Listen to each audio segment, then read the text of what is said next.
It's pretty cool to be cool. It's never not been cool to be cool.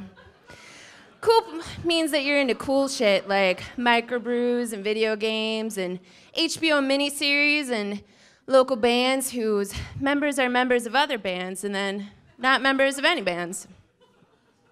But there's cool and then there's culture bullying. And recently, I've been noticing that we're at this really weird time in popular culture where the former nerd herd has suddenly taken on the cool kid rule of kind of slamming kids up against lockers and bullying them at the assembly and things like that. And it seems like the ones who used to be ostracized because we like stuff that was deemed dumb by general society, now we're the ones who's mocking people for liking things that are popular. So what I wanted to talk to you about today is the movement of Earnest. And a lot of things fall under the category of Earnest. And it's easy for us to dismiss some of this stuff because admittedly, some of it's pretty effing stupid. Vampires that sparkle in the sun like diamonds.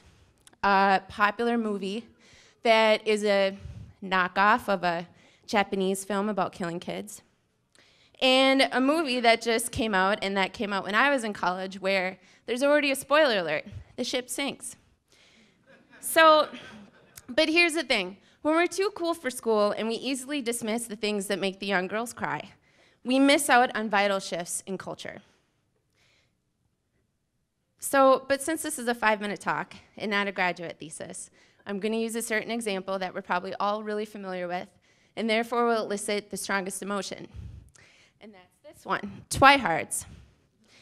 Now, to a lot of us, Twihard calls to mind this exact description lifted from the Urban Dictionary. Our cultural hatred of this phenomenon is so palatable that there is now a whole subculture of websites, gear, and different parodies. Some of it is funny, some of it is self-righteous.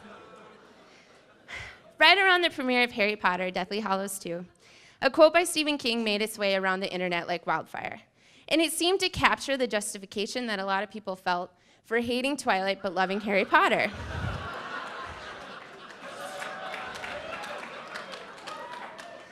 And while there might be some truth to this, there's a large part of it that is inherently wrong. If you read it with critical thinking, and despite kind of the inherent sexism that's within this kind of attitude towards this book, where if you are interested in the themes of love, that immediately strips the credibility of themes of protecting one's family and doing battle against evil forces. If you read it, you'll see that the resounding premise for Twilight is not that it's about hot, sparkly vampires or buff werewolves. It's about Bella and her physical appearance and the fact that she's awkward and clumsy, not particularly intelligent, and not particularly talented, and in short, is like every other 15-year-old in the world. The power of the book is not about boys or falling in love, or even how awesome it would be to piggyback up to the top of a sequoia tree. It's at its deepest level, it's about an ordinary kid who falls into extraordinary circumstances, kind of like these guys. The reason why some get so excited about these characters is because they inform us of our humanness. And that's why Twihards are going to be the ones to save our community rec centers. In a world where, as a culture, we are increasingly encouraged to be selfish, entitled, and self-absorbed, the frenzy that we see over slightly schmaltzy, kind of cheesy, entirely poppy crazes ensures that these kids will never turn out to be like these guys. And that's a good thing.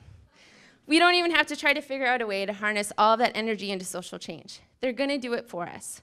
As we've learned from the billion-dollar box offices and the record-breaking book sales, Twihards and the like are nothing if not motivated to stand up for what they love.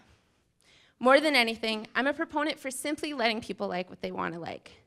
But if I had to choose between cool and Earnest, I'd start the slow caps for the above. And the other great thing about Earnest is that it creates the most amazing videos ever seen, known to mankind. If you've never seen Shine on Me by Clive Dave Owens, you need to check it out. And that's pretty much the whole point of this speech, is I just wanted to get up there and share that video with you. But other than that, too, I just want to point out and have people remember that just because something is popular doesn't mean that you should easily dismiss it and not like it. There are inherent values to it. And not liking something just because it's popular doesn't make you cool or a nerd. It makes you a hipster. And that's never a good thing.